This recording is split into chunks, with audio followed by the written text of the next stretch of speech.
Let's begin with phase one. Like they level public housing and they're leveling schools. You gotta file just to beg for the truth. And if they reject it, then shame on you. Taxi credit financing, we can pay for anything like shopping malls with movie screens and everything but what you need to kids who wanna eat for free. Get a fucking PhD and don't you dare complain to me if you want an opportunity. Eventually, we are the ones who fall in line. I've seen a whole lot of catfish and turtles. We've been the magic kids 1,000 times. We are the ones who fall in line. I won't just turn the car around. I'm gonna shut it off, I'm gonna kick you out, and I'm gonna make you walk home. We are the ones who fall in line. We've been the magic kids 1,000 times. We are the ones who fall in line. Correct.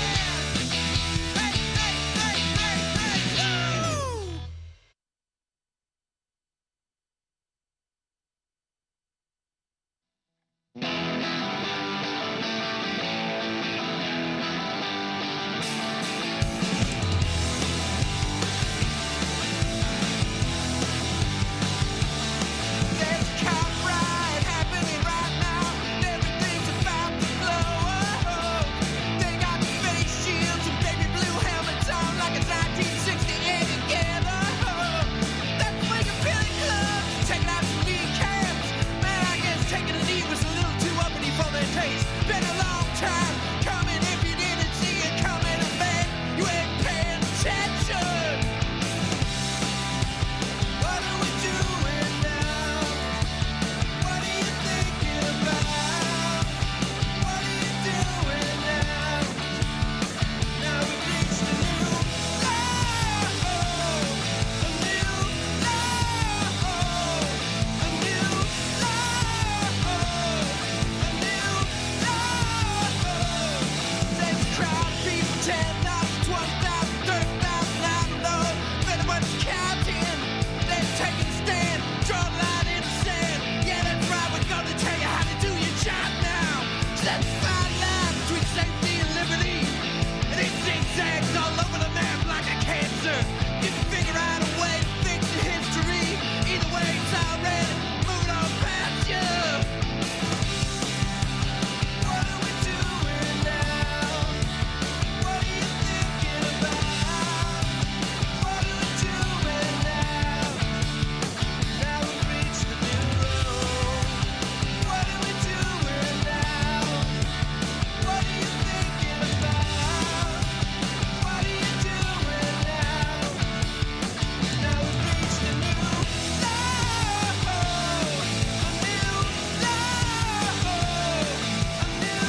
a new low,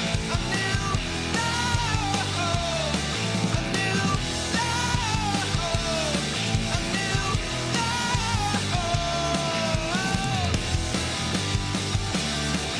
Correct.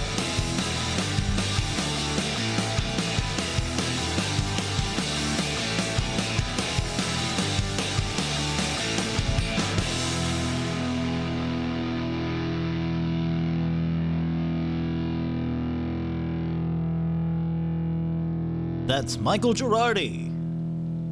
A New Low. Here on the Ben Joravsky Show. Ben, are you there? Uh-oh. I hear scrambling. What, Adam 12? What, Adam 12? All right. I'm here. Cool, cool. How's it going, You're everybody? early, young man. Well, it's 1 o'clock. It's 1:01. Now it's 1 o'clock. On my computer says 1 o'clock. Huh? Sounds to me like I'm right on time, buddy. All right, all right. Whoa, there's that. Oh, heard a little feedback there. Step away from the microphone. Step away from the microphone. All right. How's it going, everybody? Your Ben Joravsky show. What is the date today? I'm just having trouble keeping. Okay, July 22nd. Your Ben Joravsky show for Wednesday, July 22nd is just moments away. Steven, what's up, man? You're the man. Steven's joining us on the live stream chat. Feel free to weigh in on the live stream chat. Give us a song of the day. Ben sang some goofy song there when we were getting the microphone set up. So I think it's like What song was that? it's the word crystal was in it. I don't know. Oh, yeah. Let us know. I remember now. So for those who are joining us for the first time this week, I'm quarantined in my apartment, and Ben is in the attic. By the way, Ben, can we get a quick porta potty check? Yeah, there were two people in the porta potty, not at the same time. All right, one went in, he left, another one in. So things are really happening in that porta potty today. All right. Your porta potty check happening on the Ben Joravsky show every 10 minutes. Don't tell Mayor Lightfoot, okay? They were not wearing masks. I'm just saying. All right, so let's get this going here. Let's thank these sponsors for helping us bring this program to you, and then we will get the show underway. Your Ben Joravsky show for Wednesday, July 22nd is moments away. But let's thank these unions. Unions like the International Brotherhood of Electrical Workers, Local 9. That's correct. The International Union of Operating Engineers, Local 150. That's correct. And, of course, today's Ben Joravsky show is brought to you by our dear friends at the Chicago Federation of Labor. I want an answer. It's not something you ignore. I think you're 100% full of shit. All right. Okay. Whoa. Hey. Good times. All right. We do have a song of the day request, Ben. Let's see. And according to our good friend Jim, he thinks you'll know this song. So I'm a little nervous, but go ahead. I'm nervous as well. Let's see here. Let me find it. Okay. Okay. Because yesterday's show was brought to you by the Shitty of Chicago. I flunked my diagnostic test with that one. That was good times. Your song of the day comes from Foghat and Foghat. Fool for the City. Fool for the city, the wheel, ain't it a pity, the wheel, yeah, thank you, Chicago. Now, Woo! it's funny how every song, according to Ben Joravsky, ends with weir. Did you like I added the thank you, Chicago? Love you, Chicago. And a little encore for Dr. D. Wah, wah. Hold on now. Tuning my guitar. Well, I love Alton, Illinois. All right. That's Foghat singing. I love Alton, Illinois. We love Alton. There's a Foghat song. I know. I just can't remember it right now. D, help me out, man. I know you know a Foghat song. Come on. It wasn't Jeremiah Was a Bullfrog, was it? That was Three Dog Night, I believe. Yes. Fog had a slow ride. Take it easy. Oh, come on. Slow ride. Yeah, make it easy. Well, you're in for a hell of a show today, guys. The Ben Joravsky Show starts right now.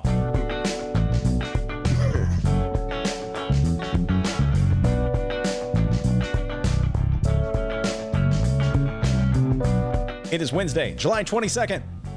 And live from Ben's attic and my apartment, this is the Ben Joravsky Show.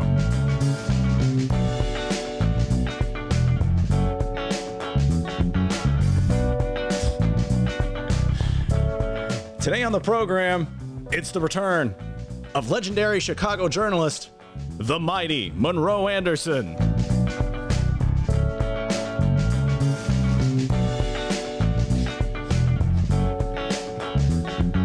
And now your host, near. Chicago Reader columnist Ben Joravsky. Yeah, hello, everybody. Ben Joravsky here. We're calling this Law and Order Wednesday, and here's why. Horrific scene on the south side of Chicago yesterday. 14 people shot outside a funeral parlor on West 79th Street. Mercifully, none of them were killed. The funeral was for Donnie Weathersby, who was shot and killed last week. No motive mentioned by the police last I saw, though I can't imagine a motive in the world that would make such a shooting, justifiable or understandable or acceptable. Funeral shootings are not that rare in the city of Chicago, according to the newspapers I read. It's old grudges being played out. See it all the time. We have Chicago, what I might call a retaliation problem in this city. You can't just walk away from an insult or a slight, a perceived insult or slight. No, you got to step up. See the evidence all the time, everywhere, not just on the south and west sides of Chicago, but everywhere in this city. Mayor tell Alderman he's full of shit. Alderman tells Mayor, go fuck yourself, Mayor. Judge throws a punch at a protester at a Columbus statue. Remember that one, D? Talked about that one for a while. He felt the protester had insulted him. And the judge, by the way, was a specialist in mediation therapy. Hey, want to mediate something? Mediate this. I'm insulting. I'm going to throw a punch. What elevates what happened yesterday in the South Side to grave danger is guns, guns, guns. What we need is what we've always needed in this city: peaceful intervention, counseling, jobs, learn to work things out, learn to walk away from perceived slights. The recipe for what we need hasn't changed in all the years that I've lived in this town, but we never seem to get it. Just more of the same. Now here comes Donald Trump. He's going to send in the federal troops, 150 or so.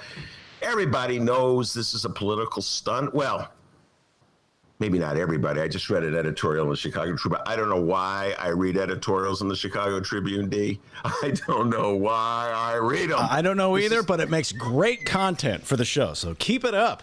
I read these out. Well, let's see what the Tribune's up to. I open it up. Oh, great news. Donald Trump is working things out with... The Tribune editorial writers might be the only people in America who still believe Donald Trump is legit. Oh, he says he cares about Chicago. It must be true. He said it. Why would Donald Trump lie? So with the exception of the writers, the Tribune editorial board, everybody else knows that this is Donald Trump's desperate attempt to win re-election. Send in the troops. Does two things. One, it fires up his base who hate Chicago. Not quite sure why they hate Chicago, probably because, I don't know, there's a lot of black people live here. Barack Obama started his career here. Pick your choice. Take your choice. I hope there is a violent confrontation, Donald Trump is thinking, that scares white people in the suburbs into voting for him. And there you go. The big three, Wisconsin, Pennsylvania, and Michigan. Folks, that's what it's all about. He is hoping to scare white people into voting for him. That's what this is all about. He has got a funny attitude, our president does, about federal intervention. When it comes to COVID-19, I'm going to leave it up to the states, he says. When it comes to looking tough on law and order, send in the troops, regardless of what the mayor or the governor have to say. Then send out a tweet showing how tough he is. Retaliatory culture. You insult him, he'll come right back at you, even harder. Mayor Lightfoot, she seems to be like a work in progress on this one. At first, she said, no way, we don't want him, stay out. Nobody invited you. And now I notice a subtle change of tune from stay out to we'll work with you. And I guess I can understand this. I really can. I understand the political realities that she's dealing with. She doesn't want to look as though she's snubbing the president who's trying to help. She is believing the president when he says he wants to help. And I have heavy air quotes. Could see him. If we had a camera, you could see the air quotes around the word help. Mayor Lori Lightfoot is smart enough to know the game that Donald Trump is playing, but she's playing one too. Donald Trump pretends he cares about Chicago, and she's pretending she believes him when he says he cares about Chicago. The funniest part about all this is that she reassures us that she won't put up with any shenanigans, and she says she had a meeting with U.S. Attorney John Lausch and let him know she won't put up with any shenanigans from Trump. She says that Attorney Lausch assured her it would not be like Portland. There would not be militia just roaming the streets, randomly throwing people into custody, arresting them for no reason at all, just no apparent reason. I had to laugh at that one when I read that. Like Attorney Lausch can control Donald Trump. Let me remind Mayor Lightfoot of what happened to the last U.S. attorney who defied Trump. He got fired. That would be Gerald Berman, the prosecutor in New York City who dared to go after Trump's taxes. So, Madam Mayor, I wouldn't put too much faith in what Attorney Lausch tells you. No, I'm sure he's an honorable guy. I don't know the man, never met him. But when it comes to Donald Trump and U.S. attorneys, he's the law, and they follow his orders. We got a great show today, everybody. Monroe. I'll tell you what, Dr. D, he's anticipating. He's anticipating. We got a great show. Oh, you're damn right I'm anticipating. I'm going to grab this bottle here. Yeah! Monroe Anderson, the predatory area leader, will be here. Let's see if Monroe believes the Chicago. Oh, they're all working together in harmony. Finally. Yeah, I bet he doesn't. I bet he doesn't either. I'm not even sure the Tribune believes it when they write it. Oh, we got to write something. Oh, let's write. Oh, they're working together. Good. Oh, it's so wonderful that they're working together. Anyway, Monroe Anderson will be here in about an hour. But before we get to Monroe and all this talk about Trump, the young man from Alton, the man that they call Dr. D, with the news. Hey, guys, what's up? Yes. Quarantined edition of the show, day 2. Ben, we got to know now, frequent Ben Joravsky show devotees know about that porta potty in the alley there. So please give us a porta potty update. What are we seeing out there in the porta potty, Ben? Hold on 1 second. Hold on, I'm looking. Okay. I don't know why looking involves knocking on a desk 3 times, but what do we know? Knock 3 times on the ceiling if you want me. No action, D. No. Oh, wait, hold on. I'll do it like it's news. Ben Joravsky live from the alley. Thank you, Dennis. Everything is calm and peaceful. Yesterday, there was a little action at the porta potty. 2 people were seen going in there. Today, nothing, D. Very calm, very peaceful. Police officers have told me they've controlled the scene. Everything's good at the porta potty. All Back right. to you. Sounds disgusting. All right. Let's find out what's happening in Chicago and/or Illinois this afternoon. And no, we're not going to talk about Mike Madigan the entire segment. That was yesterday. Oh, come on, please. Today we're going to talk about it for only a part of the segment. Okay. All right. Okay. Compromise. You know, more on Madigan Gate in moments. But first, Illinois Governor J.B. Pritzker. Best concert? Yeah, it's Steve Miller Band and the Eagles. Oh, damn, he loves the Eagles. Hotel California. Do you think that J.B. Pritzker, when he's alone or no one's around, does air guitar to Hotel California, D? Well, he does. And I bet he also makes the same noises you do. Shout out to Donald on the Twitter page. He reached out to us and says, I wonder if JB knows that it's Don Henley's 73rd birthday today. Whoa. I didn't know that. Thank you for, you know what? I would say, D, at this point, I would say, D, put on an Eagles song. Peaceful, easy feeling. But you know what? I don't want to get sued. How come we're the only podcast in America that can't play anything? You know, ever notice that? Like, do you think Joe Rogan's worried about the Eagles suing him if he puts on Hotel California? Yes, I've seen him actually worry about really? that. Oh, it's crazy. I've seen him worry about that. And Donald, of course, J.B. Pritzker knows it's Don Henley's birthday. Best concert? Yeah, it's Steve Miller Band and the Eagles. He loves the Eagles. Happy birthday, Don Henley. Big listener to the show, by the way, D. Big listener. So I've heard. I've heard. Loves it. He has a song called Hotel Dennisfornia. Yeah, that's what it's called. Mm-hmm. Guys, catch him at Second City when it opens back up. Master of Improv, our host. All right. Today, the governor gave a press briefing and a huge thank you to our live stream listener and frequent chatter, Jim, or as I call him, Jimbo Jambo. He informed me of the details while I was feverishly preparing for today's program. This went on while I was in that fever mode there. So I'm going to go over to Capitol Facts and just read what the meanest Illinois political bulldog in the yard, Rich Miller, get him on the chain. I'm just going to read what he wrote here. So it says here, the governor made a bit of news at his news media briefing today. Let's see here. Okay. Oh, he addressed housing in Illinois and those who are affected by not being able to pay for where they live due to the coronavirus. This is a direct quote from JB. JB said, quote, "I love the Eagles, and I also want to provide an update for our residents who are at risk of losing their housing because of this pandemic. Since March, we've protected millions of Illinoisans by banning residential evictions. Today, I'm extending that moratorium through August 22nd. So there you go. Like we've said before, the only thing standing between you, the renter, and your landlord wanting to kick your ass out of there is big feller JB Pritzker, and he's extending that to August 22nd. Ben, your thoughts? Well, I have a question for you. What? Do you think folks downstate are going to be, a little more open-minded about JB now? I mean, I know there must be some renters downstate who are having trouble paying their bills. You think any of them are going to go, well, I want to thank JB Pritzker for standing up to all the Republicans in the state and providing me with it. Just want to know, D, do you think it's going to win over any voters in the southern part of the state? Well, it seems like they've completely ignored every other good thing he's done for the state. So I'm going to go ahead and say no. I think you're right. I think that's a very astute political observation. Nothing JB Pritzker can do will satisfy people south of Chicago, apparently. They hate him. Oh, yeah. It's funny. While I was downstate, people would go, man, Pritzker sucks, dude. And I'd go, okay, well, why? And they'll because, man, he's fat. Like, okay, well, there we go. And, in contrast, people in Chicago love Darren Bailey. Have you ever noticed that, D? How much everybody in Chicago loves DB?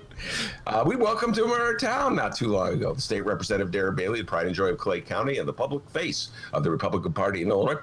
Arguably the smartest man in the Republican Party in the state of Illinois right now. Yeah, so I give congratulations. I thank JB Pritzker for that move. I think, Dennis, you stand with me on this one. You got to give people a break. It's the economy is very precarious. First they're going to open it, then they're not going to open it. A lot of people without regular paychecks. I don't think people should lose their housing because of the virus. I think some breaks should be extended. So I thank JB Pritzker for that. And on behalf of everybody south of Chicago, I thank him as well. I know deep down inside they love and appreciate what he's doing for them. All right. Before taking questions in this press briefing, well, along with naming every single Eagles album there is, Pritzker.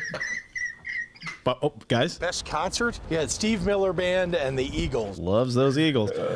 He said this, quote, "Before I take questions, I also want to take a moment to address the violence that too many residents are experiencing." You okay there? Yeah, no, I'm fine. Drop something on the floor.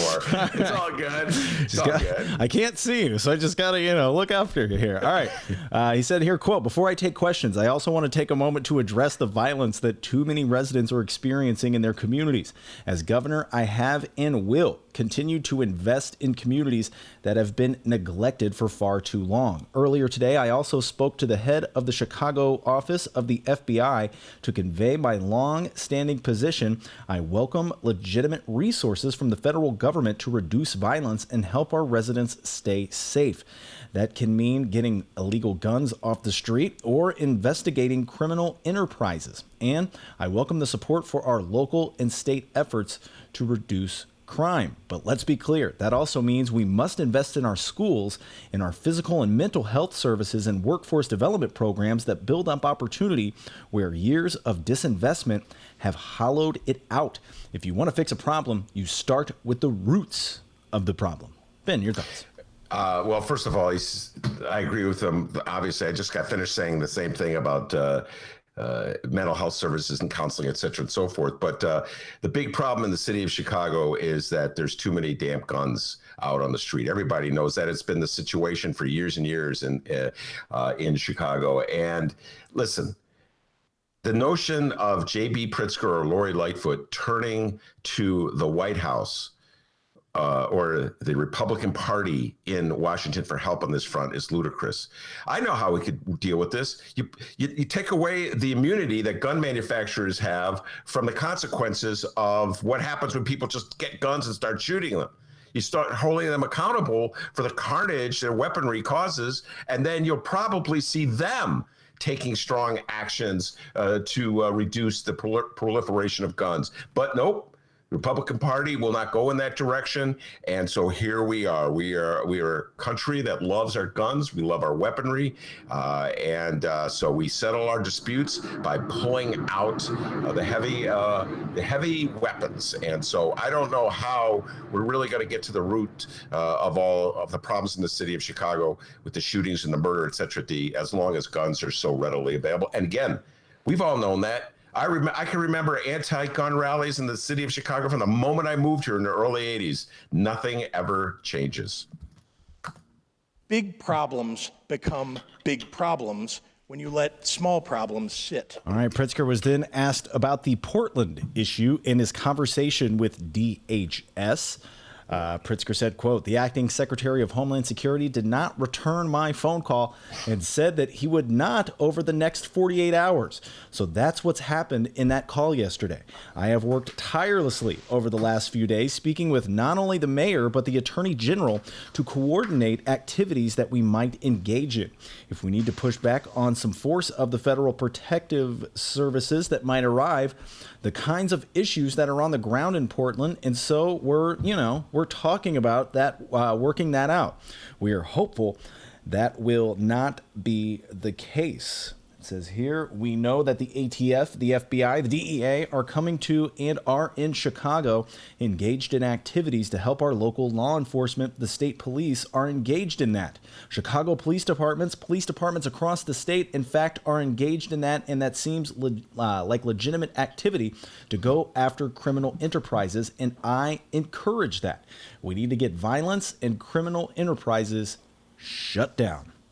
Yeah, well, we talked about this yesterday. Will these new federal agents that are being sent to Chicago, will they be working with law enforcement entities in the state, in the city, to crack down on crime and go after people who shoot other people? I doubt it. I really do. I feel that there's no coordination here at all. And essentially, they're probably going to look for protesters to arrest. They're trying to recreate in Chicago what they have got going in Portland, which is just rounding up random protesters. Now, we don't quite have the protest scene in Chicago that they have in Portland. I think it's been like close to 2 months straight. People protesting downtown Portland. And I don't think that's the case here in the city of Chicago. But whatever, be that as it may, if we see federal agents swooping in and starting arresting protesters in the city, then we know that they're up to no good, and that all this talk about working with Chicago law enforcement to crack down on violence was just a facade. All right. And also, too, he covered the issue. And what would a J.B. Pritzker press briefing be without some kind of talk of COVID-19 and quarantining? He addressed that as well. This is on imposing a quarantine on visits from people in surrounding states. Pritzker said, quote, "By the way, I'm going to Capitol Facts and reading this. All right. I'm skimming through some of it. If you want to get all the details, go to capitalfacts.com. FAX, like a fax machine, not FACTS. FAX. All right. All right. So Pritzker said about quarantine visits from people in surrounding states, quote, "Let me begin by doubling down on what you just said, which is every state around us has either double or triple our positivity rate. So this is challenging for us. And we do not live in a country where you close the borders between states. And we're not going to stop people who live in Illinois and work in Wisconsin from doing so. And you can't ask somebody who crosses the border every day to go to work, who's following all the mitigations that we've asked, wear a mask, wash your hands, all the things we've told them to do. They're not gathering in large groups, but they go to work every day. You can't ask them to quarantine for 14 days at a time.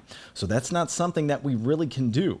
We have a lot of border counties in Illinois where people on one side or the other of the border regularly cross because they have family or because they work on the other side of the border. He also said that we're encouraging local officials to shut down things. For example, like we're aware of a party bus company in the Metro East where people get on and go from bar to bar.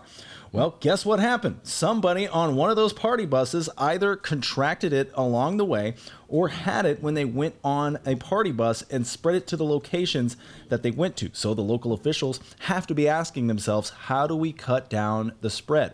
One way to do that might be to, first of all, completely disinfect all the buses. Second of all, make sure you've got social distancing. And third, possibly shutting down those party buses. One more thing he covered here on bar owners. He gave a warning to bar owners saying, quote, "There's no doubt about it. We need to increasing, well, a little weird there. All right, he says, "There's no doubt about it. We need to increasing masking, not decrease. And we're never going to get to 100%.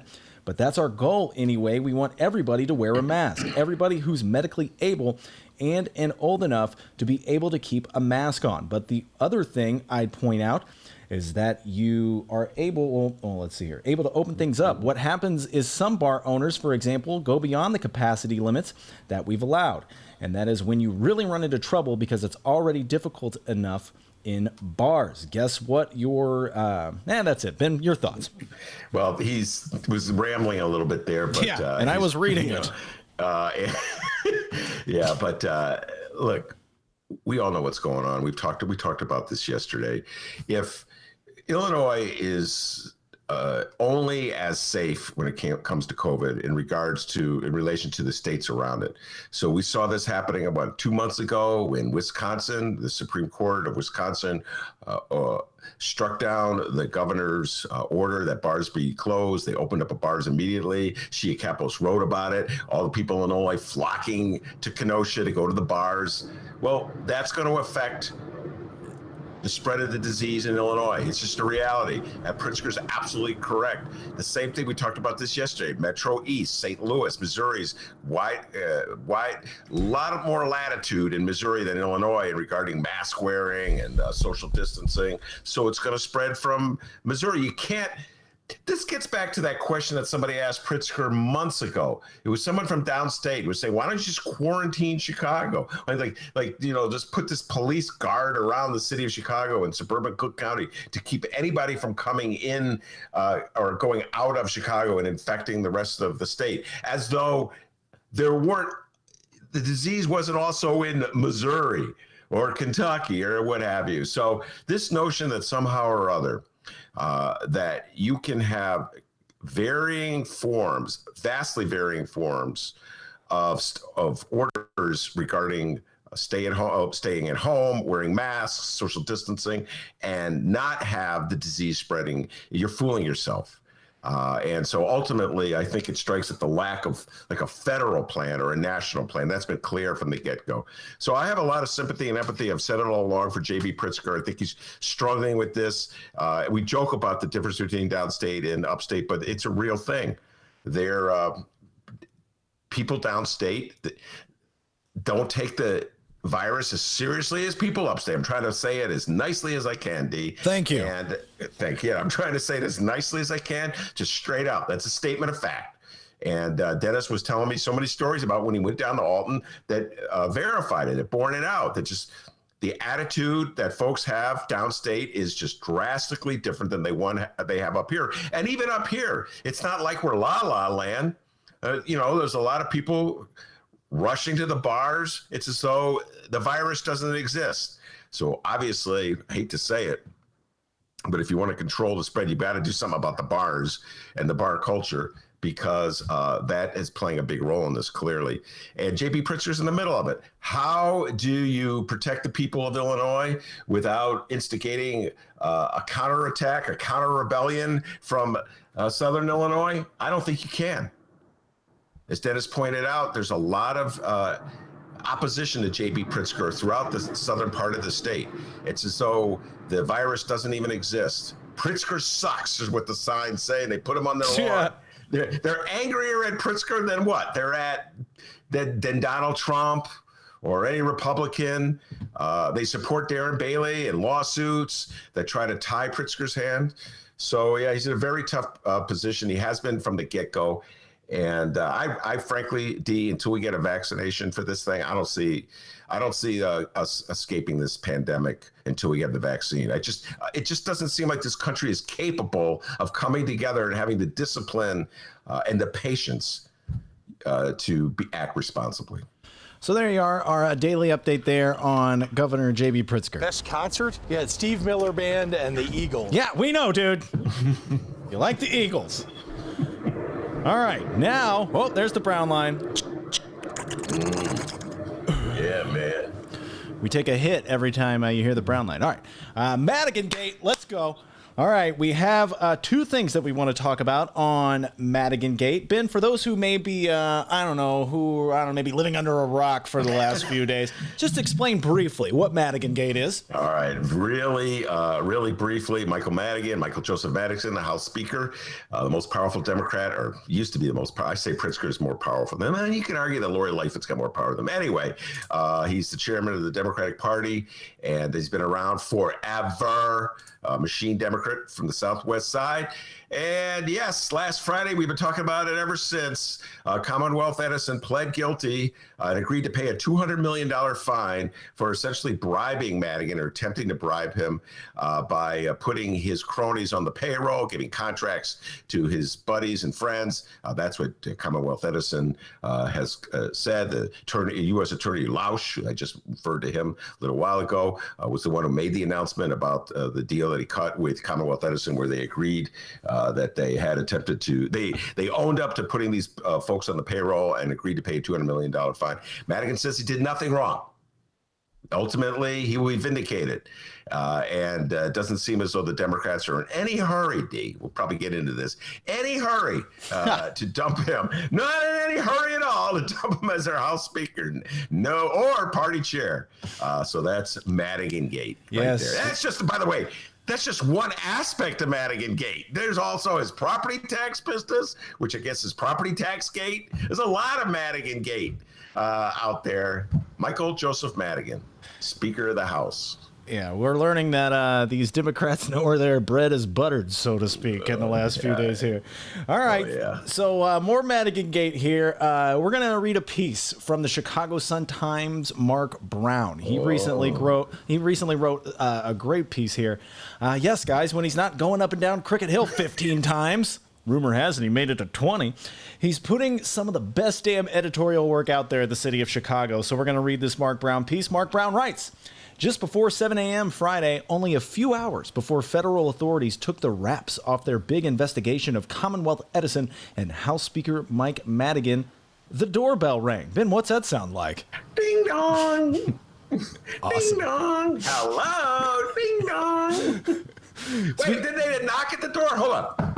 That's the knock, and here, ding dong. All right. For those listeners wondering what a knock and a doorbell sounds like, Ben's got your back.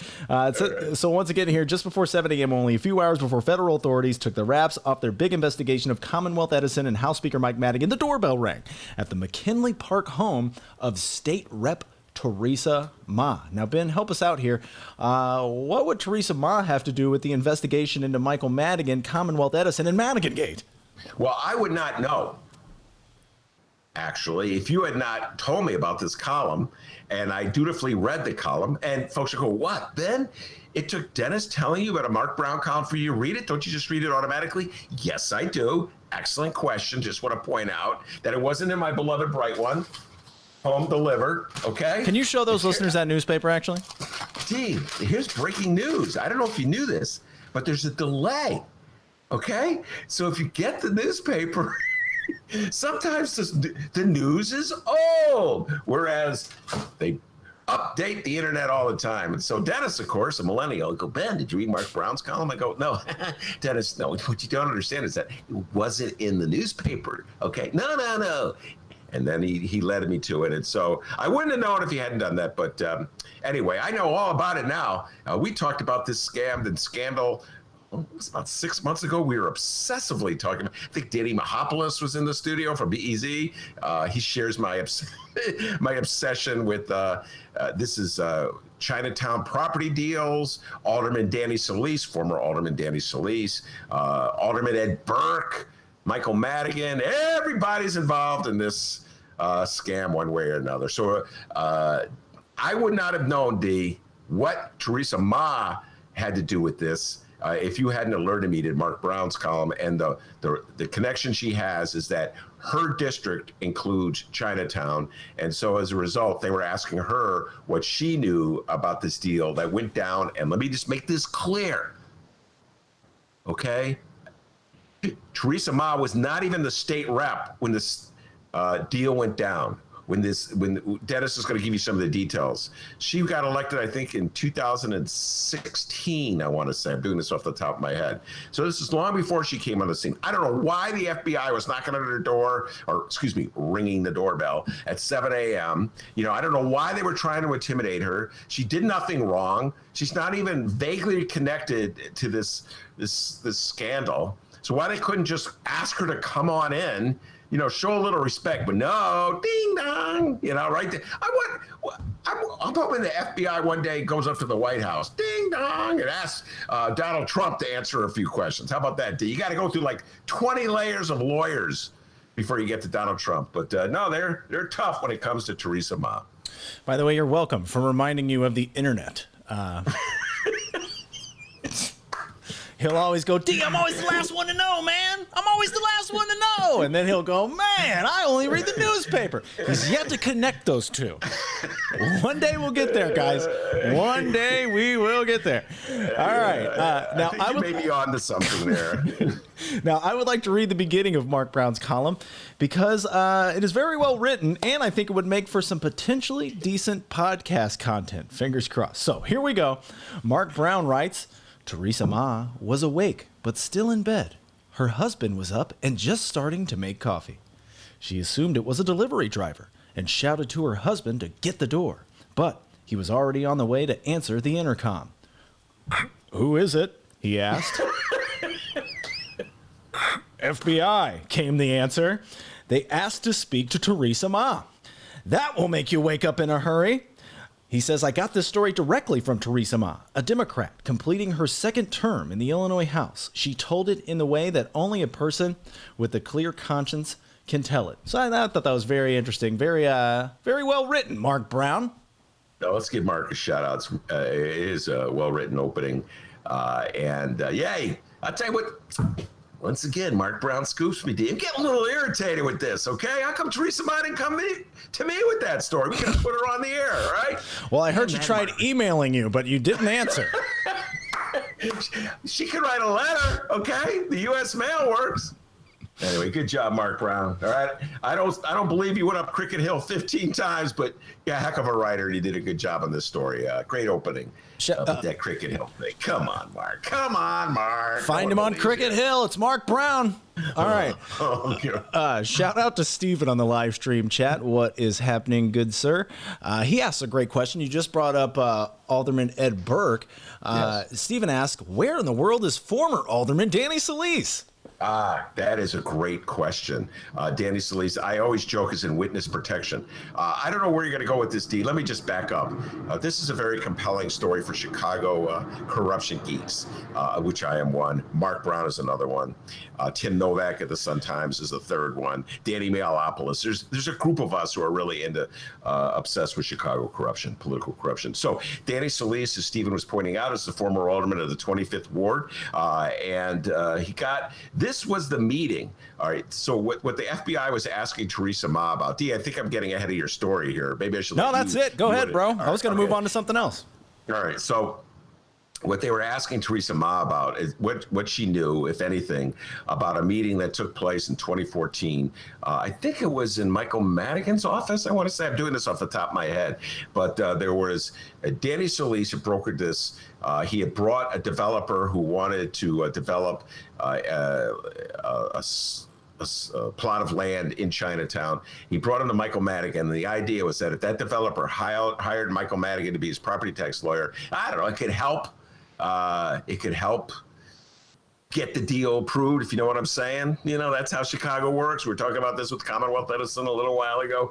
Unbeknownst to Danny Solis, I believe there was somebody else in that meeting was wired, and then one thing led to another, and Danny Solis began to wear a wire for the feds because they had him. You know, they were squeezing him with a threat of prosecution. So as a result, he wore a wire, obviously to look for a certain amount of leniency from the feds. And so he collected, I don't know how many hours of recordings of his dealings with Ed Burke, the all-powerful former chairman of the finance committee, as Ed Burke tried to squeeze various developers who were looking for TIF funds to hire his business. He has a property tax appeal business too. Guys, I talk about all the time the solutions to our problems. We talked about the solutions to violence. Nothing's changed on that front since the 70s, since the 80s, but we don't want to do anything on that front.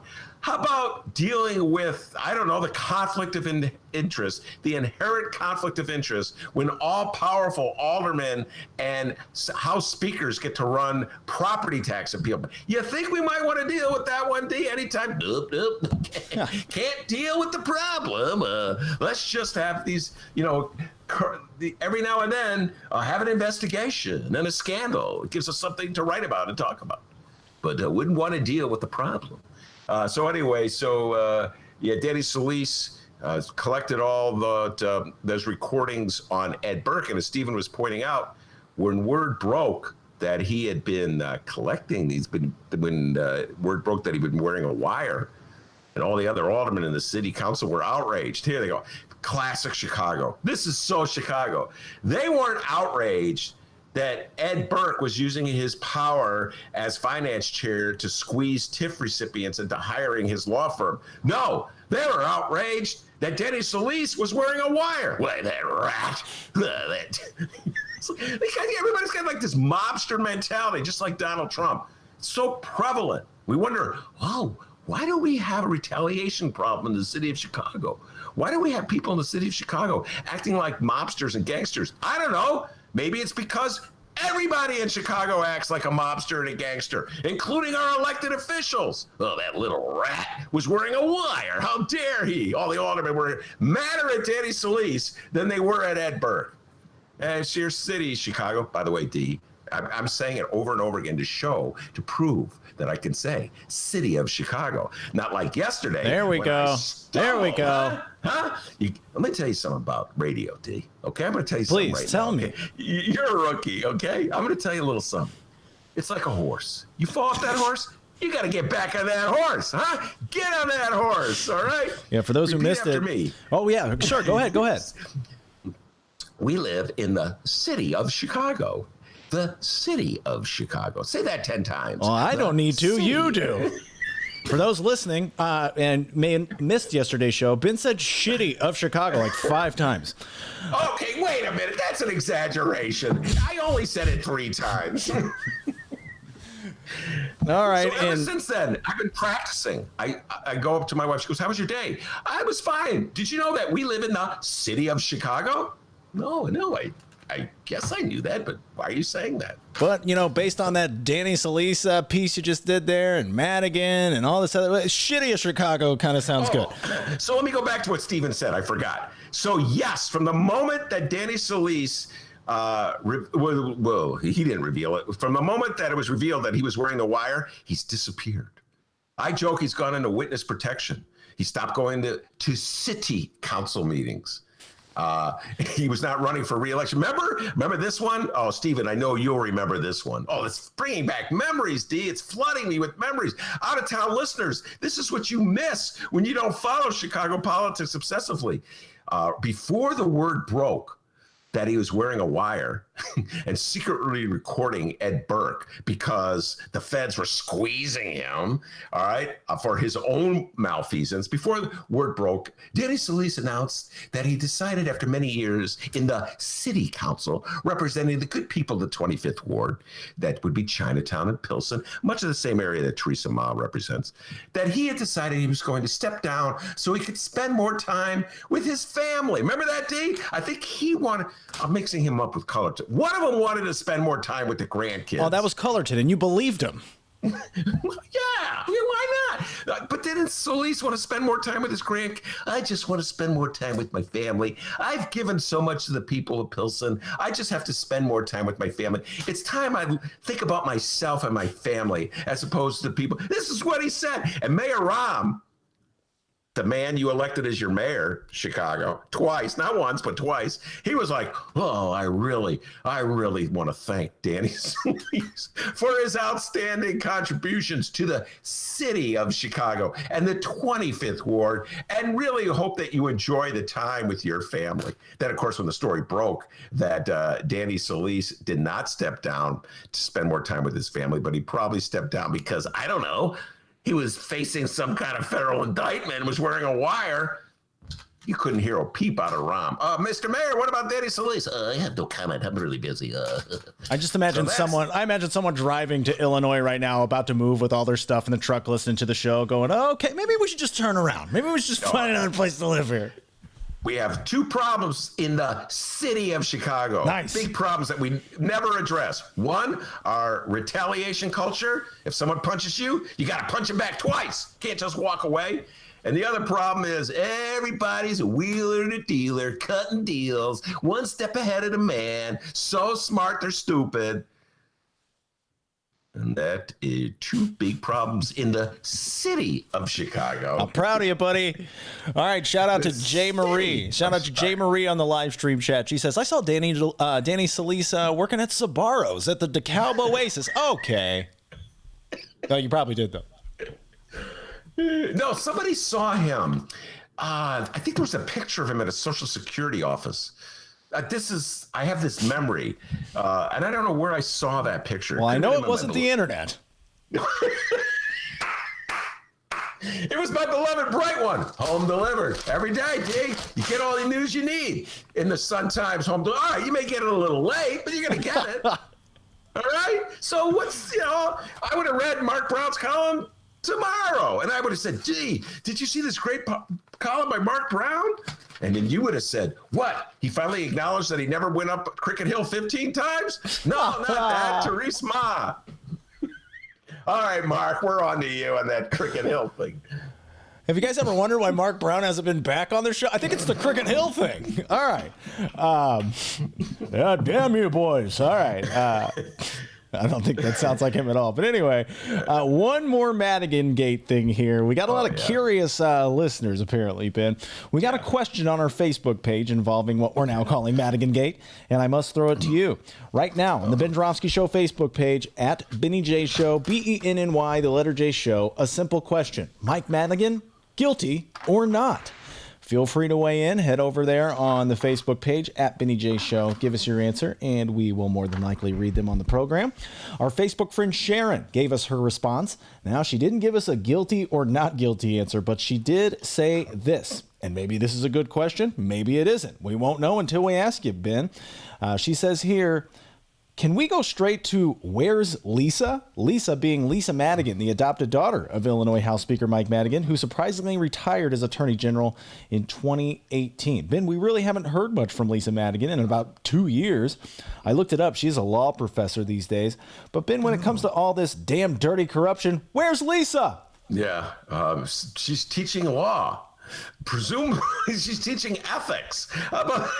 Don't do what my father does. By the way, where does she? I didn't know she was a law professor. I think University of Chicago, I believe. Okay. Whoa. Well, Lisa Madigan's pretty smart. I know I talked about this a lot yesterday, but my beloved Democrats, when it comes to Madigan Gate, you guys. I'm quite. The Democrats, when it comes to Madigan D, are something else. Oh, it's hilarious. They're really scared.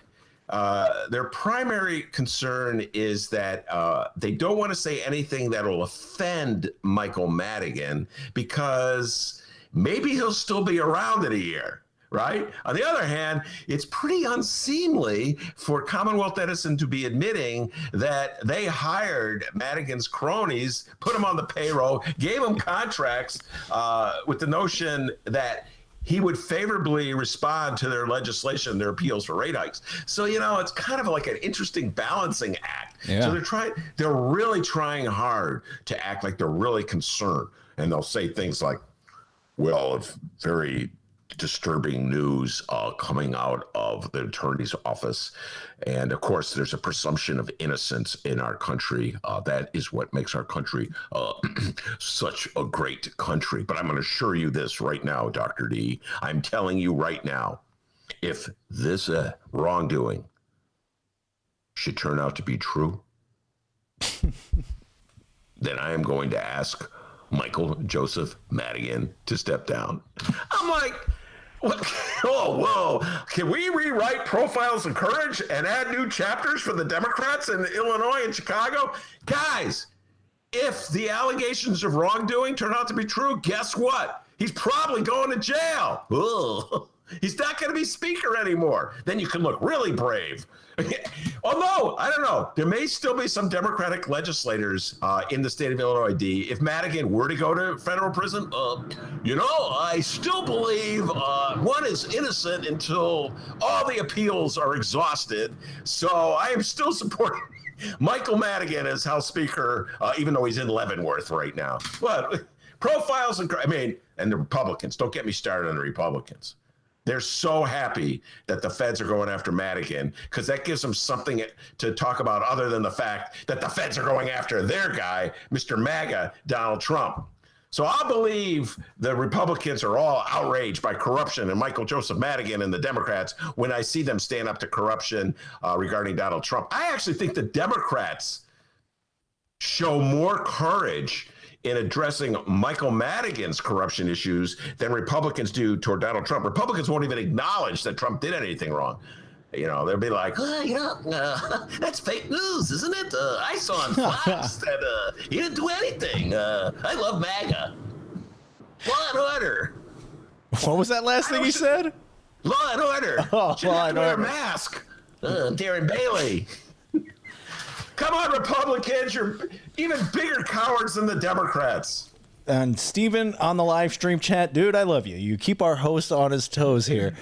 Steven asked, beloved Democrats, what the hell? Shouldn't Ben, as an old school progressive, have love for independents? When exactly did Ben start, quote, loving Democrats? Steven, I got to tell you have not been listening or reading my column. I'm going to repost this whole column I did, Steven. It was a confession.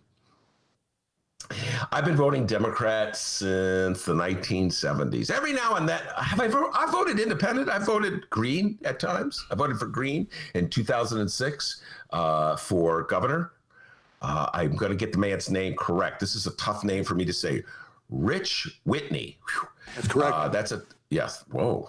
Thank you, Mueller. I voted for him in 2006. I voted for Tommy Tresser, a Green Party candidate for Cook County president of the board in 2010. That was my way of thanking Tom Tresser for taking such a lead role in fighting the Olympics. Remember the city of Chicago wanted to have the Olympics. And hey, you can download our interview with Tom Tresser featuring mayonnaise. Go check that out. Chicago Sun-Times, Chicago Reader websites, and wherever else you download your favorite podcast. Yeah. But more often than not, Stephen, I must confess, I vote Democratic. Yes, I have issues, and I'm seeking psychological help all the time to address them. All right. Moving on here to the news in the city of Chicago. Chicago Mayor Lori Lightfoot. I won't just turn the car around. I'm going to shut it off. I'm going to kick you out, and I'm going to make you walk home. Shout out to Roe for that new clip of Lori Lightfoot. Oh, my God. Isn't that awesome? Oh, God. I'm not leaving this attic, D. Okay? I'm not leaving. Someone's going to, you go out, you leave the attic, you can get the virus. Lori Lightfoot will arrest you. What is that even about? Oh, shut up. It was her talking about like 19 to 25-year-olds who are like spreading the virus and not realizing it.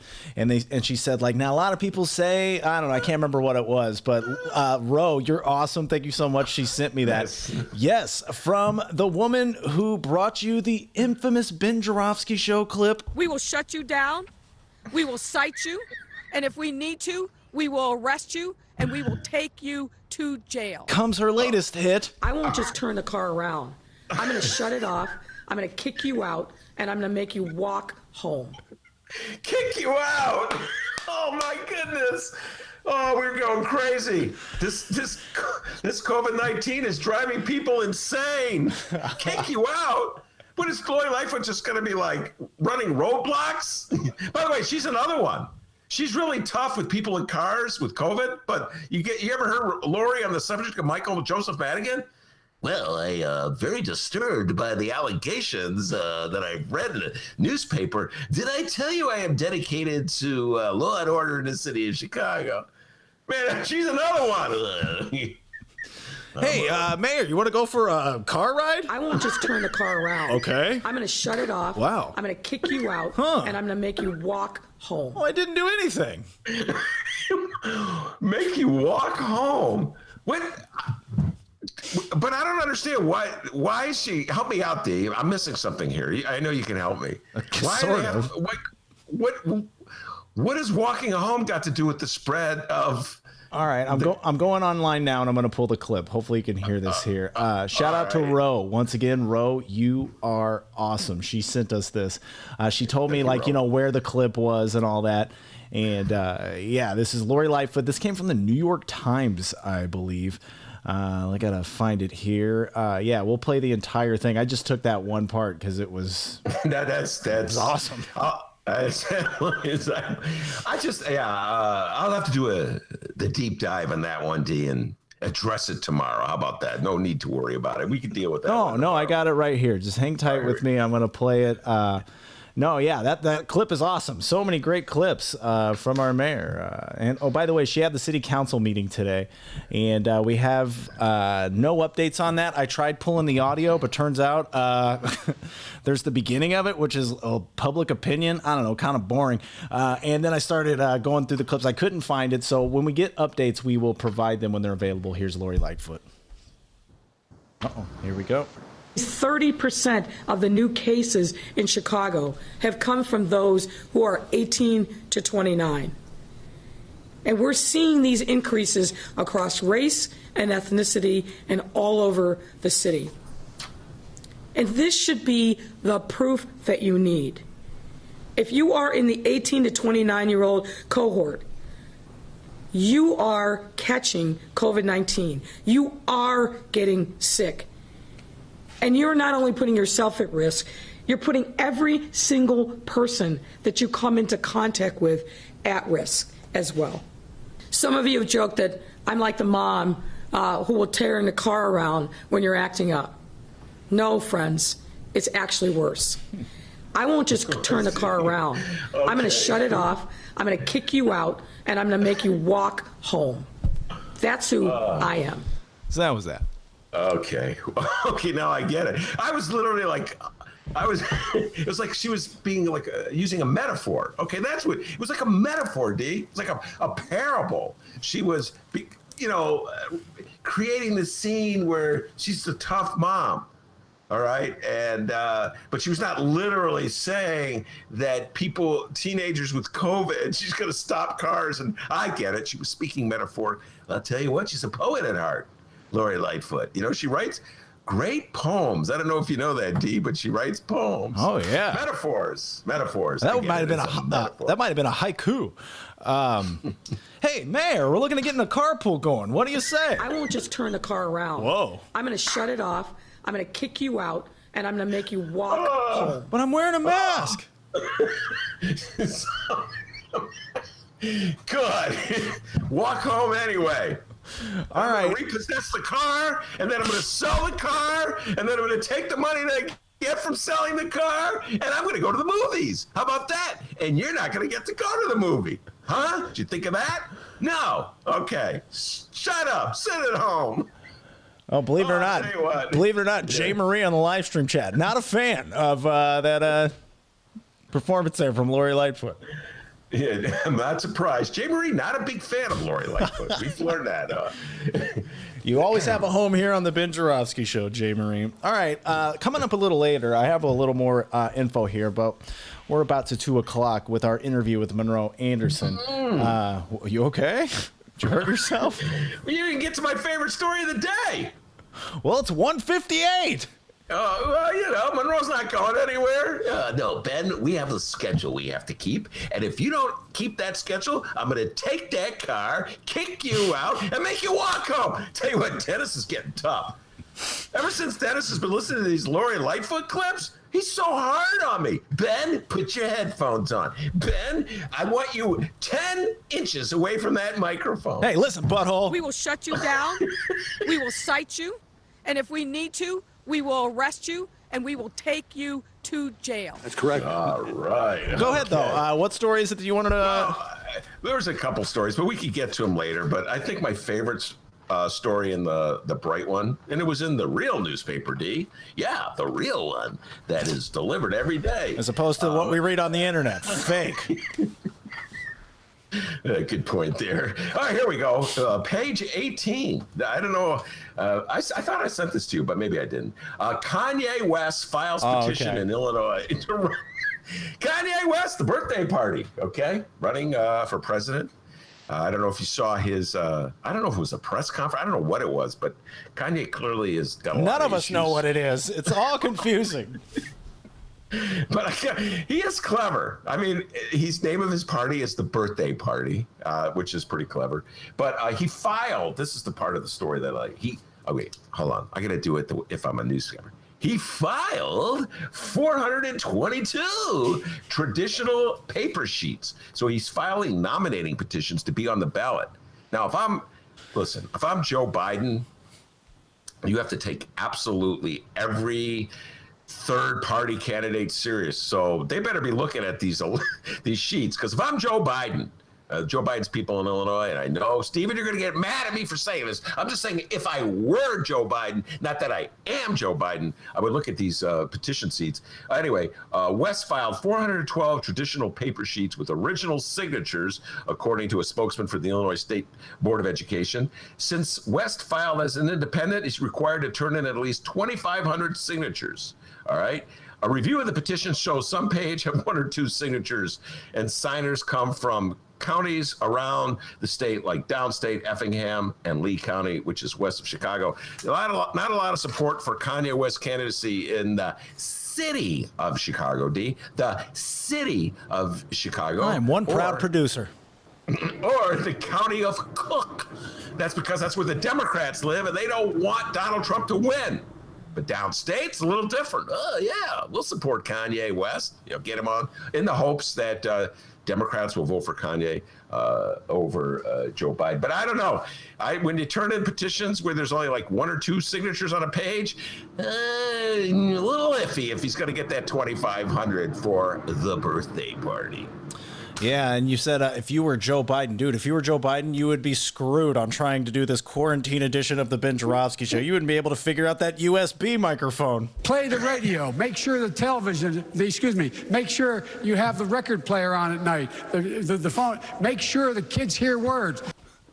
But Joey B, looking better and better every time. Joey B, make sure kids hear words. By the way, will the Chicago Tribune editorial board endorse Kanye West? Remember, they endorsed Gary Johnson last time, D. I'm sure they're very intrigued with him. Well, he makes a lot of sense. We may go for him. Anything to avoid endorsing a Democrat. Chicago Tribune editorial board. They may go for Kanye West. God bless him, D. Oh my God! If Chicago Tribune goes for Kanye West, we're all of our brains will collectively explode at the same time. I would say that Kanye West is as legitimate a candidate for president as Gary Johnson, and they went for Gary Johnson last time. So at least Kanye West is for the legalization of marijuana. All right, was Gary Johnson? And he's a libertarian, but I can't remember if he was for the legalization of marijuana. Oh, yeah. He talked about it all the time. And the Kanye West, $1 million for every baby born. Yeah, and he'll send it in a birthday card. Very, very clever campaign he's got there. Around the water cooler at the Tribune, they're like, oh, that makes a lot of sense to me. I think we're going to go for him. I love birthday cards. Yeah, we're the Tribune. All right. Don't look forward to that John Cass interview on the Ben Joravsky Show anytime soon. Ben, I love a boy named Sue. you just- that's John Cass. I thought you said Johnny Cash. Oh, boy. You see? You get it mixed up, too. All right, everybody. We're going to take a quick break here. You just mentioned the editorial board, so let's hear from Michael Girardi and the editorial board. After this song, our dear friend, Chicago legendary journalist Monroe Anderson will be joining us. Don't go anywhere. It's the Ben Joravsky Show. Try not to rock the boat. Don't wanna give you all false hope. That's the story from the editorial board. Correct. The candidate most likable is somehow not electable. That's the story from the editorial board. We'd like to save the world when it's under attack, but how you gonna pay for that? I won't just turn the car around. I'm going to shut it off. I'm going to kick you out, and I'm going to make you walk home.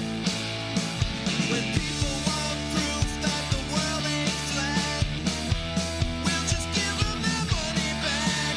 Oh yeah! Let's begin with phase one.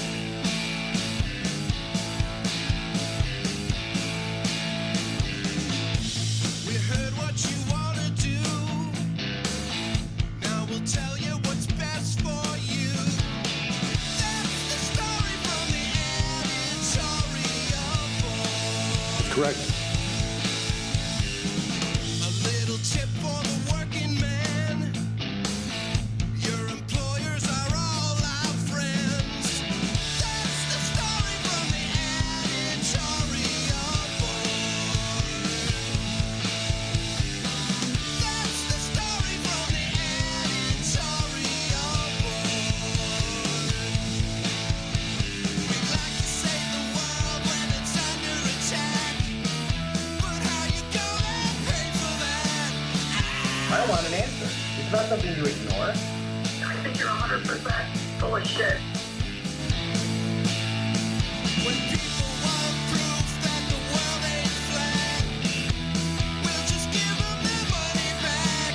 Oh yeah! Play the radio. Make sure the television, make sure you. That's the story from the editorial board. That's the story from the editorial board. That's the story from the editorial board. That's the story from the editorial board.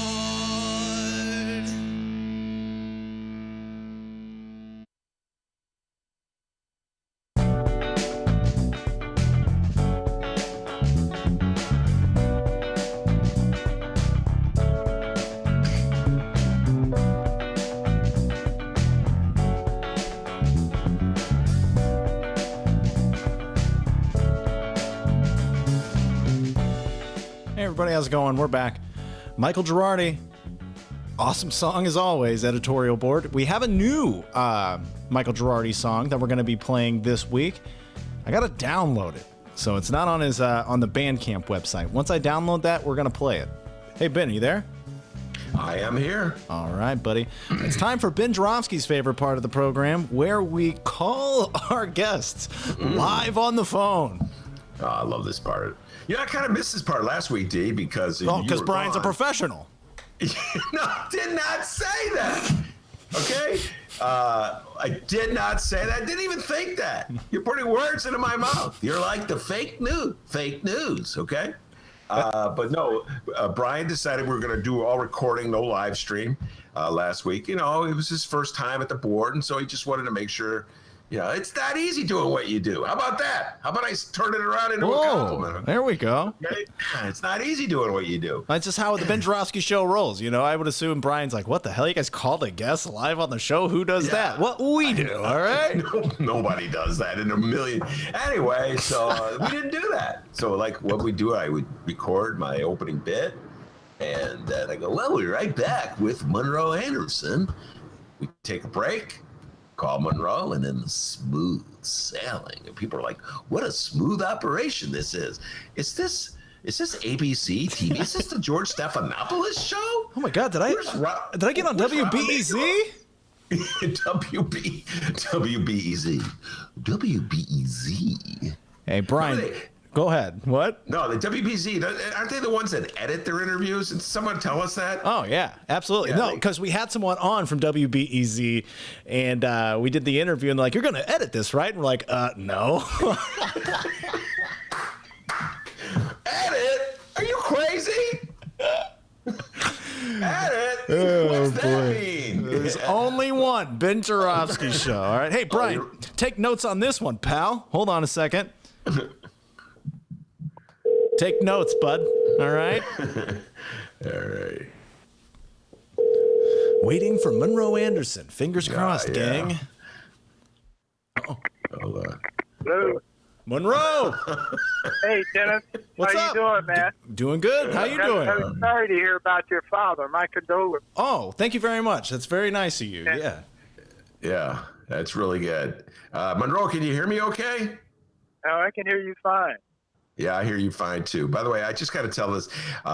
So just so you know, Monroe, I don't know if Dennis explained it to you. We're quarantining because Dennis was downstate all last week and nobody wears a mask. So he's really looking out for me. He's really a nice man.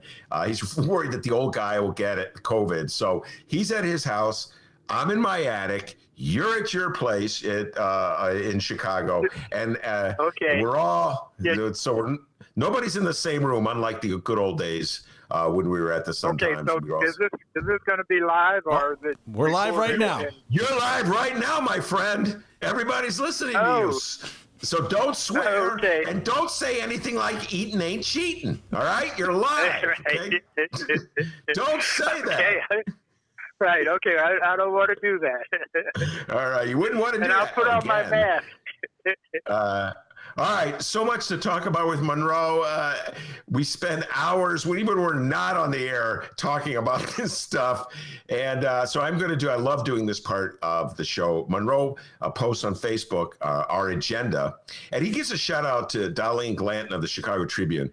Of course, I was the one who alerted Monroe to that column. But I want to take a moment to give a shout out to Darlene Glanton, too. I was teasing earlier, Monroe, about the Chicago Tribune's editorial board and the really dumb editorial they wrote. And I'm not blaming you for editorials written by the Chicago Tribune just because you used to work there back in the 70s. Right. But good God. They didn't let me anywhere near the editorial board.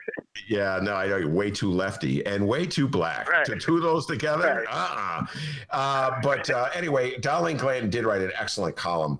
So I want to give her credit. There's somebody at the Tribune isn't falling for Donald Trump's BS. Here's what Monroe wrote on his Facebook wall today. Is columnist Darlene Glanton right when she says that Trump doesn't care about Chicago, just taking another shot at Obama? Yes, this is me saying she's absolutely right. Is this yet another political stunt from the white supremacist who knows he's going to lose to Biden in a landslide come November? Yes, I'm answering your questions, Monroe. Do you think the feds good. Do you think the feds can solve Chicago's street gang problem? I'll redirect it. Do you think the feds really care about what happens in Chicago? No, they couldn't care less about Chicago. How can they do it? Will they have shootouts on State Street? It's Wednesday, time for Ben and me to talk about Trump, and more Trump. Check us out on the Ben Joravsky Show. Well done, Monroe. So that's his Facebook post. I'm sure it's already lit up with MAGA hat wearers who always try to stump Monroe. And I also want to tell you, I have my own separate list from this one. We're going to talk a little John Lewis, get your thoughts and memories of John Lewis. You had some interesting things to say to me about it. And I also want to talk about this new book by Catherine Belton called Putin's People. And it has a direct connection to many of the things, Monroe, you've been saying about Deutsche Bank and Donald Trump for a long time. So that's also on our agenda to discuss. But let's start with the questions you asked about the federal troops, the federal agents, whatever they are, being sent by Donald Trump to Chicago. What's your thoughts on this? I don't know what they're supposed to be doing. I mean, actually, it's just another bunch of red meat to Trump reporters. You know, he's the law and order president, except when he's breaking the law. Then forget about that, which he does. He's a one-man crime spree. But forget about the laws he breaks. But the laws that bother his people, which is basically those minorities not acting like we want them to act, then they're very concerned about that. And so what he's doing is sending agents into cities, all run by Democrats so far, to put everybody in their place. Portland, which is not a predominantly black city, not run by a black mayor, he had his cops because they were protesting for Black Lives Matter. So he sends them there, and they were secret police force, no identification, in camo, and mask on their faces, and just kidnapping people off the street, beating the living daylights out of peaceful protesters. And it's just, it's incredible. So now they're coming to Chicago. So the question is, what can they do in Chicago? As Darlene said in her column, the gangbangers are going to just lie low, knowing that the feds are here. They'll get off the corners and just be invisible. And so I don't know what Trump's people are going to do. And they're only going to be here long enough for him to get some campaign footage. He'll show the violence and the shootings and this and that, and then say he sent the troops in, the feds in, and Chicago is quiet as a church mouse. Nothing happened. And then as soon as they leave, everything that was going on will still be going on. Yeah. Well, other than the people who write the Tribunes at the editorial board of the Chicago Tribune, I don't believe anyone's falling for it.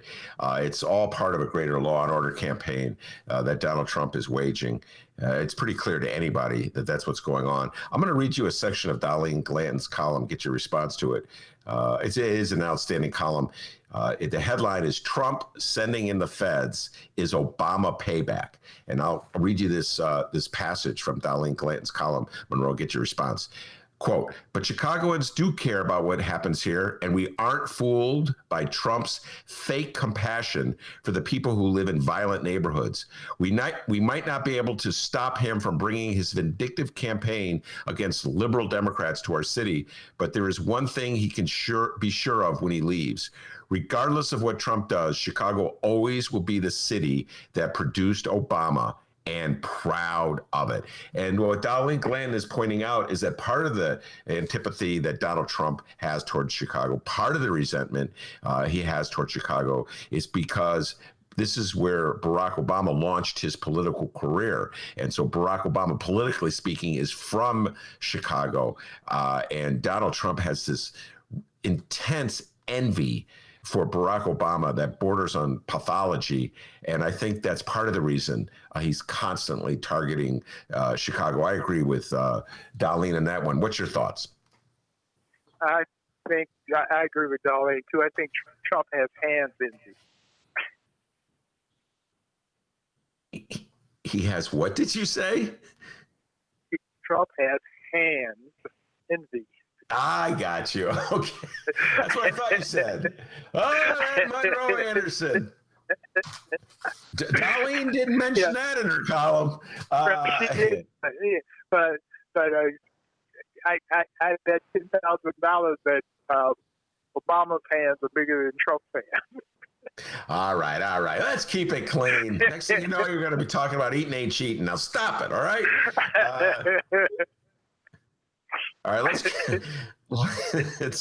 and Monroe Anderson, you can't bring him anywhere, all right? No wonder they didn't put you on the editorial board at the Tribune. That's correct. But he is envious of Barack Obama. Lord knows exactly why. Maybe because Barack Obama is smart and he's not. Maybe because Barack Obama is cool and he's not. Maybe because Barack Obama is genuinely popular in America and Donald Trump is not. maybe And all these because, reasons. And Obama put him down at the press dinner. Trump was in the audience, and Obama did this whole skit about he didn't know about about how Trump had to worry about whether one of the washed-up comedians, should be fired or somebody else. And Obama said that sort of thing kept him up at night, having to worry about something like that.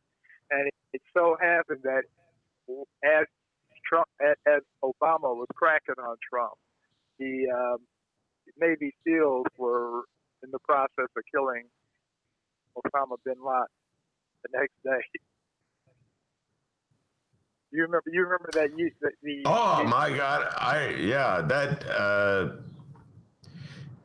Let's just take a moment. Humiliated Trump during his joking session, and Trump I remember. has gotten over that. Yeah, and so he's trying to undo anything and everything Obama did. I remember that very well. And I remember Monroe at the time laughing at it. Now I'm like, I wish Obama hadn't done it, but go ahead. Yeah, right, exactly. Except Obama was getting back at him for his birtherism. Because Trump was the main cheerleader for Obama wasn't born in America. He was born in Kenya. So, but anyway, one of the things that Trump did in his undoing everything Obama was he dismantled the infectious diseases unit that we have tracked and warned us and helped us prepare for COVID-19 right now. So there'd be at least at least 60,000 people or so still alive had we had that in place. And had Trump followed it, which is another problem, of course. So anyway, so now let's go back to bringing the feds in. Mm-hmm. You've covered gangs. You've covered police. Have I? So how do you imagine? What do you imagine Trump's feds are going to do to cut down on crime in Chicago? Nothing. Right. They're absolutely nothing. Right. So yeah, that's what I think. Right, and they aren't. And the street gangs are very well equipped with military-style guns. But our military is better shooters than they are. They have better armor and what have you. So they won't engage the feds in any street fight, I don't think. They're young kids, so they may. Some of them, a few of them. But I imagine they won't. And so what are they going to do? Run around? It'd be interesting. As in, may you live in the Chinese curse, may you live in interesting times. It'll be interesting, but I can't imagine anything they would or could do that would be of any advantage to anyone, except Trump, of course, which is the important part. Yeah. Give him a campaign issue since he can't campaign anymore on Obama's economic structure that made him successful in terms of the economy. And he obviously can't campaign on how well he's done with the virus. So he has nothing left. The wall, he lies about building the wall. Well, he can't even lie about Mexico paying for it. But he lies about building the wall, except he's only replaced 200 miles. He's only built 3 or 4 miles of real wall where there was nothing. The rest of it is a replacement wall for the wall that was falling down. and he's bragging about that. However, he omits all the time that the border is 2,000 miles long. So, at best, he's only done 10% of what he said he was going to do. Yeah, listen, if you try to take Trump seriously, which I always tell people don't, because as you were pointing out, it's all a game to him. But he's got a campaign that's intended to scare white people into voting for him. And the campaign is intended to frighten people with this notion that we need law to prevent from society to falling into chaos. Much of the chaos in the country right now is directly related to the presidency of Donald Trump, but put that to his side. So there's two kinds of disorder that he points out in his commercials, Monroe. One is the kind where protesters are battling with local police, as is the scene in Portland. And that's the kind of disorder I think that his troops are intended to deal with. Then there's the issue of violence in cities like Chicago, which Donald Trump loves, talking about violence in the city of Chicago. He never does a damn thing. As Darlene Glanton points out in her column, never does a damn thing to actually assist Chicago in any meaningful way in dealing with violence. But he loves to point out that there is violence in Chicago and act as though he has some kind of solution, which of course he doesn't. And so I don't believe that these agents he's sending to Chicago will in any way deal with that second element of disorder, if you follow what I'm saying. So, yeah, I don't think Donald Trump has ever thought about the roots of violence and what causes violence in cities like Chicago. I don't think Donald Trump cares about the violence in the city of Chicago. It's just a game for him. It's something he can use on his commercials to try to scare people into voting for him. That's my belief. Right, exactly. No, there was a report maybe a year and a half ago that he was riding around in Chicago on the South Side, and he was looking at the South Side and said, I don't understand how people could live like this. So that's the extent of his understanding. Well, let me ask you your thoughts about this. And we had a conversation on this subject last night. So sort of repeating our private conversation for everyone to hear. Yeah. Do you think it will work? Do you think that suburban voters will see these commercials that Donald Trump is airing about law and order, or will read the Chicago Tribune's editorials about the need for Donald Trump-style law and order, and conclude that they're going to vote for Donald Trump even if they're too embarrassed to admit it? No, I don't think it's going to work at all. I think that they have much greater concern than whether there's somebody riding on Michigan Avenue or Main Street, wherever they live, and that's they have to worry about their children and whether they can go back to school physically or if they have to have an online education. They have to worry about if they're younger, their parents or grandparents. If they're older, they have to worry about themselves or their spouses because of the COVID virus. And then, right now, I think there's something to the tune of 40 million unemployed Americans.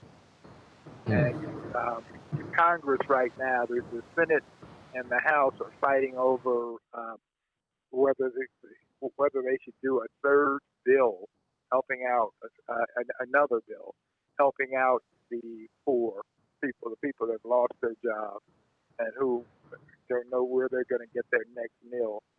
And with the Republicans thinking, well, we shouldn't spend another $1 trillion on these folks, et cetera. And the Democrats saying, no, you got to do this. This is the only way people are going to get through it. And so they're fighting that. And in the meantime, while they're having the legislative fight, millions of Americans are hand-wringing because they've lost their jobs. A lot of them have lost their health insurance, which is going to make when President Biden goes into office, Obamacare is going to look even more attractive than it did 2018 for people. In fact, we're going to get universal health care after that. Is that your prediction? Yes, that's my prediction. We're going to get universal health care in America. So are you finally going to say that Bernie was right? I never said Bernie was wrong. I said Bernie was wrong as a candidate. I never said Bernie's stuff was wrong. Okay. I never, just want to reopen that old argument. Yeah, right, exactly. I never said Bernie was wrong. I said Bernie was the wrong candidate. Okay, all right. Just wanted to reopen that one. Yeah, right. So the reason Biden is 15 points ahead is because he is the candidate for the moment. Trump has brought us drama and destruction day in and day out for 3.5 years, and America is ready to be bored. They want somebody low-key and a return to the no-drama Obama era. Yeah.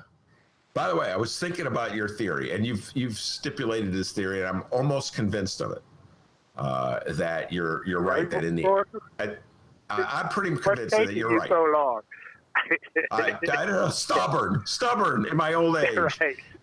Everybody knows I was a big Bernie supporter. Elizabeth Warren was my number 2, and Joe Biden. I don't even know if he's in the top 5, but in the era of COVID, where Joe Biden has a good reason to be hiding out in his basement, and he's doing the right thing.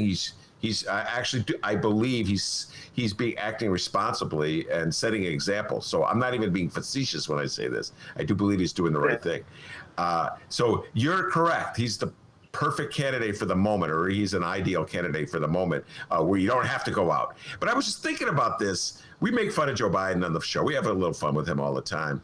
And I was thinking about how Joe Biden would handle a Chris Wallace interview. I was watching Chris Wallace interview Donald Trump the other day. I think it was Sunday. I can't recall. I don't know when I watched it, actually. Yeah. I watched it on the internet. Anyway, and I was like, oh, my God. Chris Wallace is an excellent interviewer. You could clearly, he really prepares for these interviews. He has his evidence with him. He prepares for an interview the way a good courtroom lawyer prepares for a cross-examination. And he's not afraid to confront directly the person he's interviewing with the inconsistencies of their statement. And I was thinking, oh my God, imagine Chris Wallace interviewing Joe Biden. And what conclusion did you come to? I came to the conclusion that if I were Joe Biden's advisors, I'd say, stay away from Chris Wallace. That's the conclusion I came to. No, I think I would do much better. Because first of all, Trump doesn't know what's going on. He believes his lies. And so he's been interviewed, and he's being fact-checked by Wallace in the interview, and he's arguing with Wallace over his mismatch. For example, Trump argued to Wallace that Biden had called to defund the police, and Biden has never done that. It's not even in Biden's nature to say it. And so Trump had his people check while he's been interviewed. They went through a whole list of stuff that Biden has said, but nowhere in that list that they used as material. But nowhere in that list was there Biden saying defund the police. Because if you recall a couple of weeks ago when you asked me about it, I told you that I wouldn't say defund the police. I'd say reform the police. Because it's a hot button issue that the right can make a big deal out of, which is what Trump was trying to do. But Biden is smart enough not to say that. And while we're on Biden, here's something that I'm thinking at this point, is that President Biden could very well be the next FDR. That he can radically and will radically change America. Not only will we get universal health, but we'll get a lot of other dramatic reforms that this country has been begging for since Reagan was president. And he'll be able to do it because he's going to have such a resounding victory over Trump. And so many Americans are going to be hungry for change and security, that whatever he proposes will fly. And his influences are, in fact, going to be AOC and the leftists in the party, Bernie and Elizabeth Warren. And it's going to be difficult just trying to correct all the screw-ups that Trump has done. But I can see that. Well, everything you're saying that you're predicting is contingent on Democrats taking the Senate as well. So there's a lot that has to happen before Joe Biden can get. They're taking the Senate. They're taking the Senate. Biden is among the key Senate races, which will be enough for the Democrats to have the Senate. Biden is leading double digits in most of them, not all of them, but most of them. And if it's the tsunami, the blue tsunami that I'm expecting, it's going to sweep out others also, like Lindsey Graham, bye-bye, Mitch McConnell, wow. Bye-bye, and all those states, all the states where the virus is still climbing right now because of Trump's inactivity. It's not doing anything. All those states will go blue. All right. So well, right now, Florida, Texas, and Arizona, because those are the three where the virus is raging right now. All right, I'm going to shift. I want to shift gears a little bit to this new book about Putin and get your thoughts on it. You've been talking about Putin for as long as we've been having conversations. It's called Putin's People, and it's written by journalist Catherine Belton. It's an enormous investigative book, over 600 pages. I am definitely going to read the final chapter. I don't know if I'm going to read the entire book. But I'm going to read you a section of a book review and about Catherine Belton's book. And when you hear this, you'll go, oh my God, it sounds like stuff I've been saying on Ben's show forever. So I'm just going to read you this section from a book review that I read yesterday in the New York Times about Catherine Belton's book. Here we go. There are many mercenary motives at play with Putin. Western business interests recognized how much profit could be made off Russian oil behemoths and the giant sum of money sloshing around. Unsurprisingly, Deutsche Bank, an institution at the center of many scandals, has occupied a crucial role. Putin's People ends with a chapter on Donald Trump and what Belton calls, quote, the network of Russian intelligence operatives, tycoons, and organized crime associates that has encircled Trump since the early 90s. The fact that Trump was frequently overwhelmed by debt provided an opportunity to those who had the cash he desperately needed. Belton documents how the network used high-end real estate deals to launder money while evading stricter banking regulations after 9/11. She's agnostic on whether Trump was a witting accomplice who was aware of how he's being used, but as one former executive from Trump Organization puts it, quote, Donald doesn't do due diligence. That is the end of the quote. And that talk about how the network used high-end real estate deals to launder money while evading stricter banking regulations. Sounds like things, Monroe, you've been saying for 3 years. Yes. A lot of the condos in Trump Tower on Fifth Avenue are owned by Russians. There was this house in Miami that Trump bought for, I want to say, $35 million. It's been a while since I've this was some old information in my head. But let's say he bought it for $35 million, and the Russians bought it back from him a couple of years after he bought it for $50 million, and it was never occupied. Trump didn't live there. It's in Florida. Trump didn't live there. No Russians lived in it, but it was just bought and sold, with Trump making about $50 million off of it. There are other examples of that. And, and Trump is he's a crook. I mean, the reason he desperately wants to get reelected, because if not, he could go to jail. He should go to jail. He'll be the first president to go to prison after being president. But he seems like he is so corrupt. Yesterday, did you see the story that came out yesterday where he tried to move the tennis open? I forget what it's called in England. Yeah. He tried to move to not tennis, the golf open. I forget what it's called. And he tried to move it to his golf course in Scotland. Yeah, and he had the ambassador.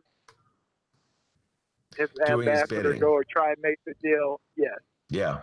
You know, I mean, if he's that obvious and blatant about that, think of all the stuff that we don't know about yet. He is so corrupt, it's amazing. And he's been corrupt all his life. Yeah. And yet he's trying to position himself as the law and order president. Right. Trump. Imagine if George Wallace had won in '68. He would be like Trump is, except without the profit motive. Because Wallace wasn't a businessman. But he would be doing all the anti-black stuff and brown and immigrant stuff that Trump is doing now.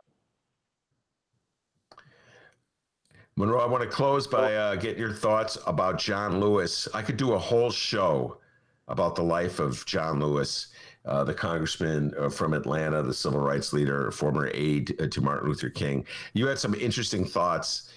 You and John Lewis, we are old enough, you and I, to remember John Lewis back in the day and the role he served before he was a congressman, before he became this national icon. Why don't you get your folks some of your thoughts about the life and legacy of John Lewis? The thing is, John Lewis was a pioneer. And what he did early on in the civil rights movement, he was a freedom rider, getting his head bashed in at lunch counters, trying to get those done.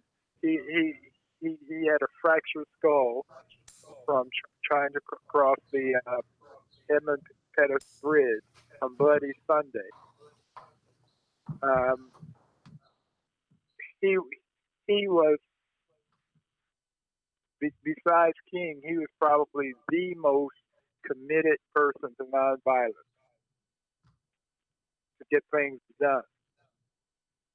And as the head of SNCC, you know, he believed in this. In '66, Stokely Carmichael and H. Rap Brown took his leadership away, and they took over SNCC. And the first thing Stokely declared was Black Power and the end of this nonviolent stuff.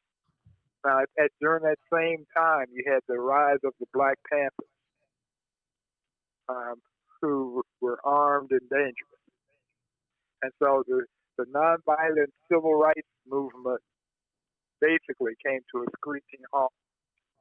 At that time, I was in college. I was a freshman and sophomore in college when the transition was happening. And when I went to Indiana University in Bloomington in '65 as a freshman, who had grown up in an all black segregated neighborhood. I got down there and I felt this responsibility to prove to all the white kids there that I was deserving and that I was as good as they were, and I behaved myself. I tried to be friends with them. And by my sophomore year, dealing with the racism that was at Indiana University, I was so frustrated that I was ready to punch somebody in the face. And then Stokely Carmichael, who and H. Rap Brown, who've just gotten rid of John Lewis as his leadership of the organization, says Black Power. And it's like the weight being lifted off my shoulder.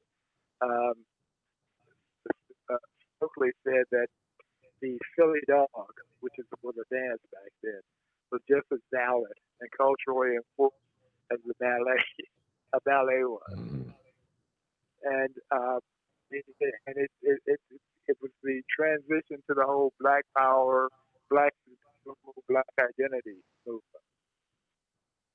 And it was liberating for me. So John was, at the ripe old age of 25, was an antique. But he went on, he stayed with me because he believed to his dying day in nonviolence, protesting and demonstrating. And he lived on to represent that in the Congress. And so, you have to respect, and, as I've gotten older and what have you, I'm no longer a black militant or black nationalist or anything. And so I have an appreciation for what he did, more of an appreciation now than I did back then. Yeah, I sometimes it's easy to overlook the kind of contributions a guy like John Lewis makes when you're in the heat of things. I love that story you tell because this image in my mind of a very young Monroe Anderson who's at Indiana University at age 18, and he looks like he's 8 with that baby face, being fired up by Stokely Carmichael and viewing John Lewis as too mainstream.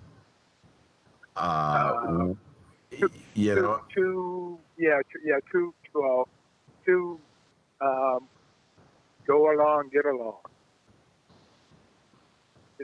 But by the time, it's really, I look back on it, it's amazing. But when I was 19, 20, I was ready to die for the revolution. That's how frustrated and angry I was. Because during that period, King was assassinated. You had all these horrible things going on. In '68, the KKK burned a cross on a black student's lawn in Bloomington, Indiana. But things were you had the anti-war protests going on. You had all these movements going on back in the late '60s, which was exciting too. You had the free speech movement, the free love movement, the women's liberation movement, the anti-war movement, the Black Power movement, of course, and people were smoking pot. and doing LSD. So it's a very exciting time to be in college. Yeah. Well, anyway, I'm glad you're still with us, and your passion hasn't. Let's put it this way: you're taking care of yourself. You're not ready to die for anything, and I'm really appreciative of that. All right, Monroe. By the way, I'm about ready to cut a deal with your wife, Joyce. She's going to be a guest on the show. She sent me some photographs of part of her uncle's archives. And Joyce Owens, I've talked about her many times. She's a fantastic artist. And so I'm going to set up an interview with her. So Joyce Owens, I'm happy to say, is going to make her Ben Joravsky Show debut. We'll have the whole family on. Hey, your son has already been on the show, or one of your sons has been on the show. Yeah, so we're one of them. We're taking care of the Monroe Anderson family. Monroe, stay safe, stay sound, and I'll be talking to you next Wednesday, all right? Okay. All right. Take care. All right. That's the great Monroe Anderson, a legend in Chicago journalism. And I love his thoughts on John Lewis, because there's a tendency when a great national figure like John Lewis passes, just to view him almost not as a flesh and blood human being, but as an icon.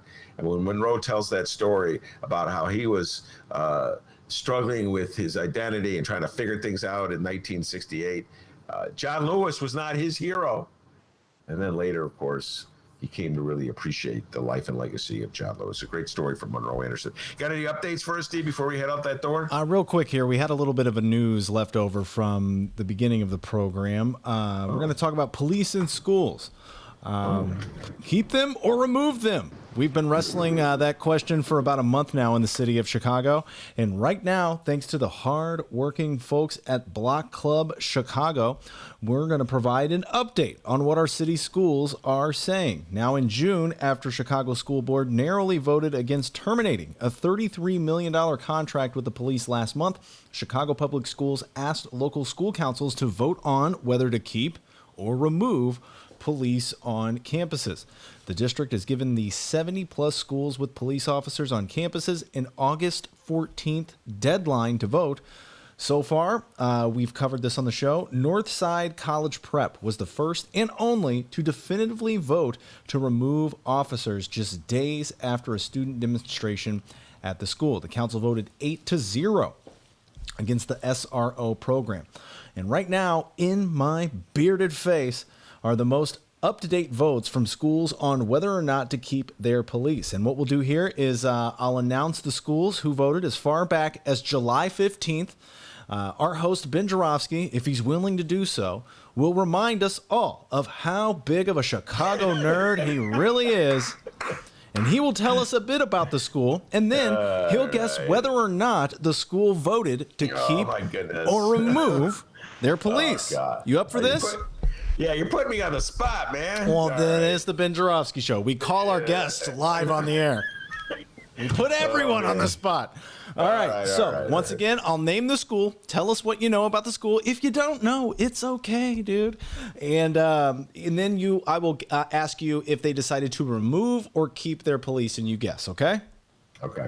All right, here we go. Once again, shout out to Block Club Chicago for the info. Go subscribe to Block Club Chicago, a great source for not only Chance the Snapper news, also on the ground city news as well. All right. Our first school voted on Monday, July 20th. It's Sarah E. Good STEM Academy. Ben, any knowledge of this school? Like, I don't know who the hell Sarah E. Good is. Okay, let me say this about that. And I'm old, as everybody knows. And so I know the old Chicago schools, and Sarah E. Good is one of those new Chicago schools. So I don't know anything about it, except that I happened to see in a newspaper that a recent graduate student, a student who graduated from, I should say, from Sarah Good, Miracle Boyd, was a protester who got hit in the head by a Chicago police officer and knocked out her teeth. That's all I know about Sarah Good School. So it's one of those new schools. And when you put STEM at the end, it's like one of these new things in education. I'm an old guy. I don't know. They like science and technology. Wait, We took science back in this. No, it's different somehow. We're constant. We put STEM on the end. It's like science. We take it more seriously. All right, whatever you say. And it's all caps. It's all caps. STEM. So it's serious. It must be really serious. But even I took chemistry. All right. Okay, so they only passed me because they pitied me, but still, I took it. They had science back in the 60s and the 70s. Well, no, we're going to have something new called STEM. Have you ever heard of it? So no idea anyway, who Sarah E. Good is. No, I do not know. And but I know it's a relatively new school. And I'm almost positive that's where Miracle Boyd went. And she is the 18-year-old protester who got hit in the head. That is true. So, yeah. All right. We stumped the host on the first one. Here we go. On July 20th, Sarah E. Good STEM Academy voted unanimously to, Ben, take a guess, keep or get rid of their police. All right. Well, let me just say, okay, you're really putting me in the spot here, but I've had this debate with Carlos Ramirez Rosa on this show many times. I believe that the socialist members of the Chicago City Council, my beloved socialist members of the Chicago City Council, are sort of ahead of most people in the city. Carlos and I have been having this debate for a long time. Rosanna Rodriguez and I have had this debate. And I believe that most people in the city of Chicago are not supporting the defund the police movement. Monroe Anderson just said it himself. And so I'm going to say that they voted to keep the police in their school. I think that most local school councils would vote to keep the police in their schools, particularly if they're on the south or west sides. And they're not even given an alternative. It's not like they're being said, if you get rid of the police, we, the Board of Education, are going to give you the money that you save in those police salaries to spend on other things. No, they're not giving them that choice. So it's not even really a choice. It's either you lose 2 police officers or you keep 2 police officers. So that's my long-winded way of saying, D, I'm going to say they voted to keep them. It was long-winded, and Sarah E. Good STEM Academy voted to keep police officers. That's correct. All right. If you ask Ben Joravsky, that's a Sarah E. bad decision. Am I right, Ben? Well, no, I believe each local school, I've said this from the outset, 2 things. One, it should be up to the local school whether they keep the police, but more importantly, or just as importantly, the Chicago Board of Education, the public schools, should not be paying for the police. The police department should be paying for the police. And so those monies, that $33 million, should be used for other things, supplemental programs. So Sarah Good can keep the police, the 2 police if they want to, and still have money for counselors, therapists, etc. And you have to really train police who are working in schools to have a whole different approach to dealing with students. So, yeah, you did say that. I just wanted to do that pun there, Sarah E. Bad. All right. Our next school is Benito Juarez Community Academy. Ben Joravsky, tell us what you know about Benito Juarez Community Academy. Benito Juarez Community Academy is in Pilsen. It's a relatively new school. I believe it was built in the 1980s. In my mind's eye, I'm going there. It's on Halstead Street, and it's a predominantly Hispanic school, Mexican-American school. I remember their basketball coach back in the 90s. What a character he was. He was a security guard at the school. He was an African-American guy. And his team was really short, and they were always getting crushed. And he would say, I would do anything for a brother. That's what he would tell. Anything for a brother on this team, because he had all these Hispanic guys. But they were good in soccer, as I recall, Benito Juarez. And so, yeah, Benito Juarez in the 25th ward. There's the dork we know and love. All right, on July 15th, Benito Juarez Academy voted to, Ben, keep or remove their police officers. All right, now this one, I'm going to, okay, so I'm thinking, oh God, this is like a Vegas move. I'm going to say they voted to get rid of the police. It's a predominantly Hispanic school, so you get into the issues of immigration, et cetera, and so forth. I'm going out on a limb here. I'm going to say get rid of the police. He went out on a limb, and Benito Juarez Community Academy voted 7-1 to remove their police. That's correct. Nice job. Wow. It's pure luck. You got a 50-50 chance, D, okay? All right, on to the... I'm really brilliant. You're on fire so far, sir. All right, our next school voted on whether or not to keep their police on July 15th. It's Michelle Clark High School. What do we know about MCHS, Mr. Joravsky? Okay, Michelle. Okay, this is one of those other new schools in Chicago. Michelle Clark. There's got to be old to remember Michelle Clark. She was a TV reporter, and she died in a plane crash. Michelle Clark, one of the first black TV reporters in the city of Chicago. When I was a kid, I used to see her. I think it was on Channel 2 News, and they named a high school after her. I don't know. I think it used to be a grammar school, and they turned it into a high school. So it's one of those newer schools. You know what I'm saying, D? So when I was a kid, I wasn't following them, obsessively following. There was no Michelle Clark High School when I was a kid. That's how I know schools in Chicago, because I'm an obsessive sports fan. I would be following their basketball teams or their football teams. So I don't know much about Michelle Clark other than who Michelle Clark was. But hey, it's on the west side, and I'm telling you, they voted. I'll bet you anything they voted to keep the police, because my opinion is that most schools in the black community would vote to keep their police.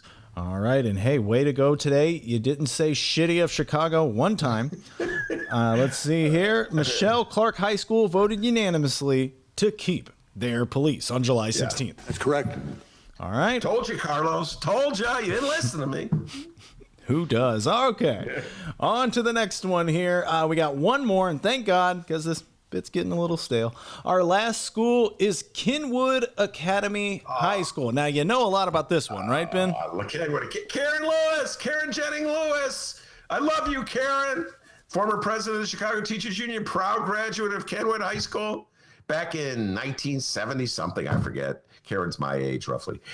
Anyway, it's in Kenwood. I can see where it is. There used to be a pancake house across the street from it. I used to love that pancake. Oh, I know. Love the pancake house. Then they moved the pancake house. They put a higher, I don't know. Look, they don't ask me for my opinion on development deals in Kenwood. Anyway, I would almost, I'm going in Vegas saying remove police. I mean, keep police at Kenwood. So my bet is that they voted to keep the police. All right, you're sounding a little wishy-washy on this one here. So let me channel my inner police. Let me channel my inner Regis Philbin here.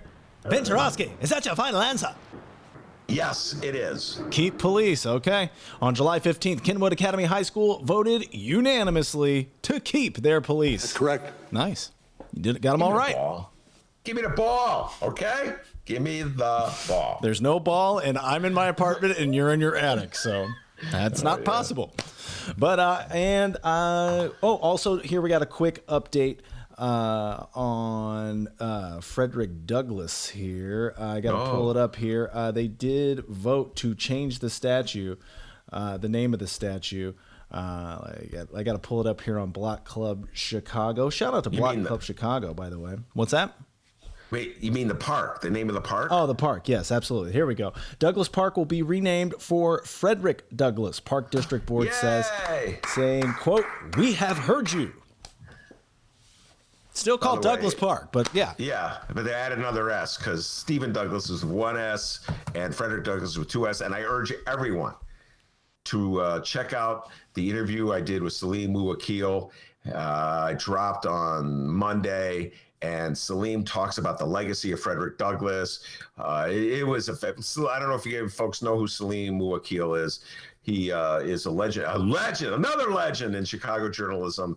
Writes for In These Times. Used to be a columnist for the Tribune and the Sun Times. Has his own talk show on WVON. Brilliant man, and he just did a great discourse on some of the great historical figures and whether they should be commemorated with statues or parks named for them, etc. So I urge everyone to check out my interview with Salim. Yeah, you can download those at both Chicago Sun-Times and Chicago Reader websites and wherever else you download your favorite podcast. We highly suggest you go, what are you doing there? You ripping paper up? What was that noise? I was just, I forgot that you could hear. I was wiping down the table. Okay, well, we're almost done here. You can find those things clean for you, D. Yeah. When you return, you're going to be back here. All right. I'm You're not pumped. going to be in that apartment forever. I'm kind of liking it, but you can download those interviews at both Chicago Sun-Times and Chicago Reader websites and wherever else you download your favorite podcast. Go check those out. Live streamers, you got to download those. So sorry, but we highly encourage that. And also, while you're there, subscribe, give us a review, 5 stars only, whatever you want to do. And that's our program today, everybody. Thank you very much to everyone for listening. Yes, then special thanks to Monroe Anderson for doing outstanding a job. And, of course, the man, the myth, the legend, the pride and joy of Alton, Illinois.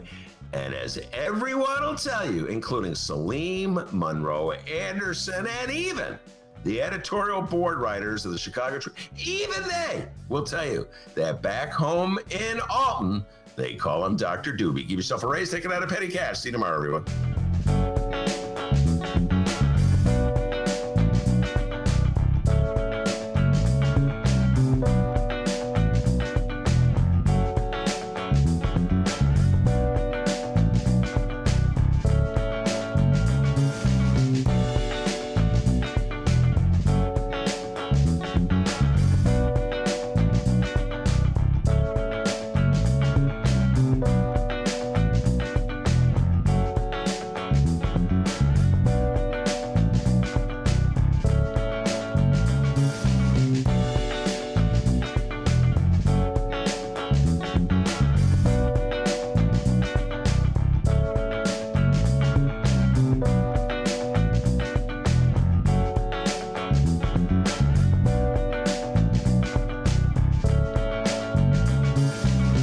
Play the radio. Make sure the television, make sure you have the record player on at night. The phone, make sure the kids hear words. Best concert? Yeah, it's Steve Miller Band and the Eagles.